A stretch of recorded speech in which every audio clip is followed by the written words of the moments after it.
สวัสดีครับผมนายเทพิพัฒน์วันนี้จะมานำเสนอเรื่องแรงอัดหรือการเซลล์ลูกโซ่ของทางใบนี้เริ่มจากการที่เราจะไปดูที่วัสดุของทางใบนี้ครับมาที่โบเลอร์ทำการคลิกขวา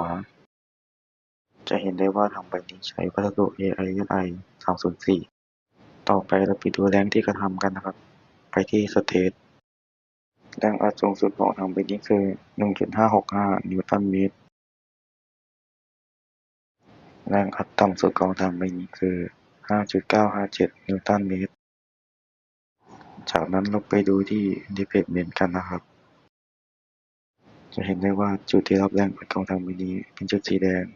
คือมีค่าอยู่ที่ 4.434 มิลลิเมตรตัวแรงอัดที่ต่ำที่สุดของทางใบนี้อยู่ที่ 1.000 มิลลิเมตรสำหรับผมก็ขอจบการนำเสนอเพียงเท่านี้ขอบคุณครับ